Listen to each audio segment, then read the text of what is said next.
जय हिंद दोस्तों। आज की क्लास भारत के प्राचीन इतिहास की होगी। सभी प्रश्न इम्पोर्टेंट होंगे। वीडियो शुरू करने से पहले चैनल को सब्सक्राइब करके बेल आइकन ऑल पर सेलेक्ट कर लें। वीडियो को सभी दोस्तों में शेयर कर दें। आपका पहला प्रश्न है, अनंत वर्मन द्वारा निर्मित लिंगराज मंदिर कहाँ स्थित है? तो इसका सही उत्तर होगा भुवनेश्वर में। ये जो भुवनेश्वर है, ये भुवनेश्वर आपका उड़ीसा में स्थित है।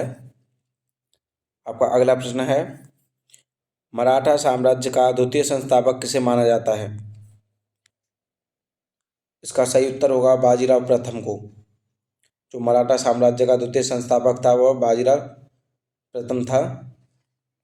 आपका अगला प्रश्न है, जैन मतावलंबियों ने किस आम बोलचाल की भाषा को अपनाया? इसका सही उत्तर होगा प्राकृतिक भाषा को। आपका अगला प्रश्न है, सर्वप्रथम किस शासक के द्वारा चलाए गए सिक्कों पर बुद्ध की मूर्ति के बने होने के संकेत मिलते हैं? तो इसका सही उत्तर होगा कनिष्क के। आपका अगला प्रश्न है, महाजनपदों में से किस महाजनपद की राजधानी का नाम गिरिब्रज था?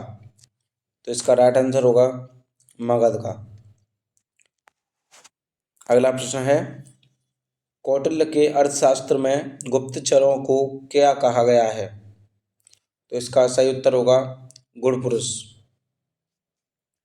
आपका अगला प्रश्न है, बिंदुसार की मृत्यु के समय अशोक कहाँ का आवासराय था? तो इसका सही उत्तर होगा उज्जैन का। आपका अगला प्रश्न है, इस्लामी आचार विचार के कानून को क्या कहा जाता था? तो इसका राइट आंसर होगा शरीयत।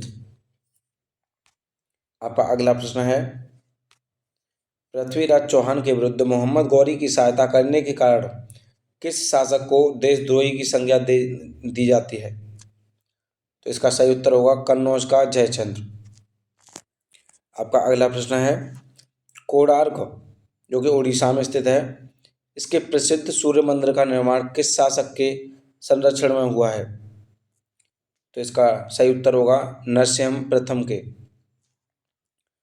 आपका अगला प्रश्न है, बाबर के अपनी आत्मकथा तुझको ए बाबरी किस भाषा में लिखी थी? तो इसका सही उत्तर होगा तुर्की में। आपका अगला प्रश्न है, मुगल काल में जासूस और गुप्त सूचनाओं के संवाहक को क्या कहा जाता था? इसका सही उत्तर होगा हरकारा। आपका अगला प्रश्न है, शिवाजी के स्वतंत्र की भाव की प्रेरणा किसने प्रदान की थी? इसका सही उत्तर होगा माता जीजाबाई और गुरु रामदास ने। आपका अगला प्रश्न है, वैशाली किस महाजनपद की राजधानी थी? इसका सही उत्तर होगा बज्जी की। आपका अगला प्रश्न है, स्त्रियों को अविवाहित अवस्था में पिता विवाह के बाद पति और वृद्धावस्था में पुत्र के संरक्षण में रहने का निर्देश किस स्मृति में प्रदान किया गया है? तो इसका राइट आंसर होगा मनुस्मृति में। आपका अगला प्रश्न है, पाटलिपुत्र में धनानंद से मगध का सिंहासन छीनने से पहले चंद्रगुप्त किस प्रदेशों को जीत चुका था? इसका सही उत्तर होगा सिंध और पंजाब को। आपका अगला प्रश्न है, कण्व वंश की स्थापना वसुदेव ने की थी और इस वंश का अंतिम शासक कौन था? इसका सही उत्तर होगा सुशर्मा। आपका अगला प्रश्न है, रुद्रदामन के शासनकाल में कौन सा स्थल शिक्षा का प्रमुख केंद्र था? इसका सही उत्तर होगा उज्जैनी। आपका अगला प्रश्न है, दिल्ली सल्तनत की सीमा का सर्वाधिक विस्तार किस सुल्तान के समय में हुआ? इसका सही उत्तर होगा मोहम्मद बिन तुगलक के। आपका अगला प्रश्न है, स्वतंत्र राजपूत राज्य मेवाड़ का सर्वाधिक प्रसिद्ध शासक कौन था? इसका सही उत्तर होगा राणा कुंभा। दोस्तों, वीडियो अच्छी लग रही हो तो वीडियो को लाइक कर लें और ज़्यादा से ज़्यादा दोस्तों में शेयर कर दें। और हमारे चैनल पर नए हों तो हमारे चैनल को सब्सक्राइब कर बेल आइकन पर ज़रूर प्रेस कर लें, जिससे वीडियो का नोटिफिकेशन सबसे पहले आपको मिल सके। आपका अगला प्रश्न है, कालानौर में राज्याभिषेक के समय अकबर की क्या आयु थी? इसका सही उत्तर होगा 14 वर्ष। जो अकबर का राज्याभिषेक हुआ था उस समय अकबर की आयु 14 वर्ष थी। आपका अगला प्रश्न है, मराठा राज्य के स्वतंत्र शासक के रूप में 1674 ईस्वी में शिवाजी का विधिवत राज्याभिषेक कहाँ हुआ? तो इसका सही उत्तर होगा राजगढ़ का दुर्ग में। आपका अगला प्रश्न है, किस पेशवा के समय मराठा संघ की समस्त शक्ति पेशवा के हाथों में आ गई? तो इसका सही उत्तर होगा बाजीराव प्रथम की। आपका अगला प्रश्न है, भारत में ब्रिटिश व्यापारिक प्रतिष्ठानों की स्थापना के लिए आज्ञा प्राप्त करने के लिए आने वाला ब्रिटिश साम्राज्य जेम्स का पहला प्रतिनिधि कौन था? इसका सही उत्तर होगा विलियम हॉकिंस।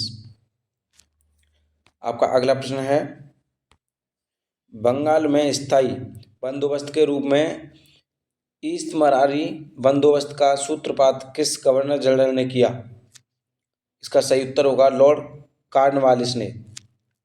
आपका अगला प्रश्न है, 1931 में महात्मा गांधी ने किस वायसराय के साथ बातचीत करके समझौता किया था? तो इसका सही उत्तर होगा लॉर्ड इरविन ने। लॉर्ड इरविन के साथ हुआ था। आपका अगला प्रश्न है, मेगास्थनीज की इंडिका से किस शासक उसके दरबार शासक प्रबंध तथा उस समय की सामाजिक अवस्थाओं के संबंध में महत्वपूर्ण जानकारी मिलती है? इसका सही उत्तर होगा चंद्रगुप्त मौर्य। आपका अगला प्रश्न है, पूर्व मुगल काल में भारत की यात्रा करने वाला इब्न बतूता किस देश का निवासी था? तो इसका सही उत्तर होगा मोरक्को का। आपका अगला प्रश्न है, मोहनजोदड़ो का सबसे महत्वपूर्ण सार्वजनिक स्थल किसे माना जाता है? इसका सही उत्तर होगा विशाल स्नानागार को। जो मोहनजोदड़ो का सबसे महत्वपूर्ण सार्वजनिक स्थल माना जाता है वह विशाल स्नानागार को माना जाता है। आपका अगला प्रश्न है, कल्पसूत्र नामक महत्वपूर्ण ग्रंथ की रचना किसने की थी? तो इसका सही उत्तर होगा भद्रबाहु ने। आपका अगला प्रश्न है, किस ग्रंथ में चंद्रगुप्त मौर्य को ब्रसल और कुलहीन कहा गया है? तो इसका सही उत्तर होगा मुद्रा राक्षस में। आपका अगला प्रश्न है, अशोक के अभिलेखों को पढ़ने में सबसे पहले 1837 ईस्वी में किस विद्वान ने सफलता प्राप्त की? तो इसका सही उत्तर होगा जेम्स प्रिंसेप ने। आपका अगला प्रश्न है, 1175 ईस्वी से 1206 ईस्वी तक भारत पर किस विदेशी शासक ने लगातार आक्रमण किए? तो इसका सही उत्तर होगा शहाबुद्दीन मोहम्मद गौरी ने। यह आपका मोस्ट इम्पोर्टेंट क्वेश्चन है जो एग्जाम में कई बार आ चुका है।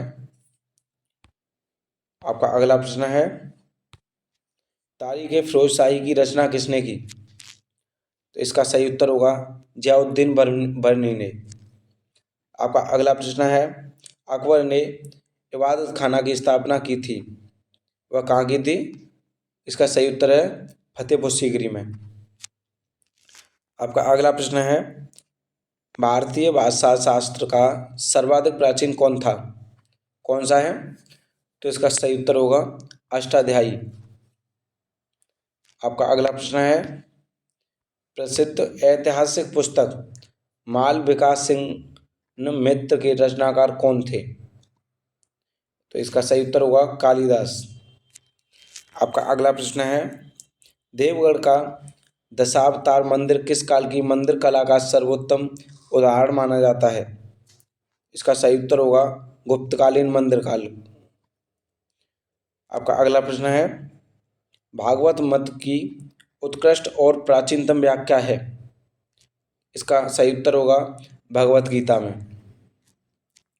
आपका अगला प्रश्न है, दिल्ली की सीमा का सर्वाधिक विस्तार किस सुल्तान के समय में हुआ? इसका सही उत्तर होगा मोहम्मद बिन तुगलक के। आपका अगला प्रश्न है, दिल्ली का अंतिम हिंदू नवाब कौन था? इसका सही उत्तर होगा हैमू। आपका अगला प्रश्न है, ब्रिटिश सम्राट जेम्स ने अपने प्रतिनिधि के रूप में विलियम हॉर्किस को किस प्रयोजन से भारत भेजा? इसका सही उत्तर होगा भारत में ब्रिटिश व्यापारिक प्रतिष्ठानों की स्थापना हेतु आज्ञा प्राप्त करने के लिए। आपका अगला प्रश्न है, प्रसेनजित किस महाजनपद का एक विख्यात शासक था? इसका सही उत्तर होगा कौशल महाजनपद का। आपका अगला प्रश्न है, प्रसिद्ध शासक हर्षवर्धन किस राजवंश से संबंधित था? इसका सही उत्तर होगा थानेश्वर पुष्यभूति राजवंश से। आपका अगला प्रश्न है,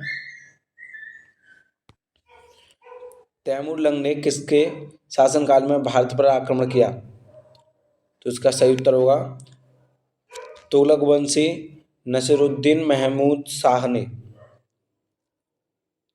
आपका अगला प्रश्न है, आर्यों की भाषा संस्कृत थी एवं आर्यों के समय समाज में कौन कौन से वर्ण थे? इसका सही उत्तर होगा ब्राह्मण, शूद्र, वैश्य, शूद्र। आपका अगला प्रश्न है, मौर्य सम्राट अशोक का राज्याभिषेक कहाँ हुआ था? तो इसका राइट आंसर होगा पाटलिपुत्र में। आपका अगला प्रश्न है, किस प्राचीन भारतीय शासक को 100 युद्धों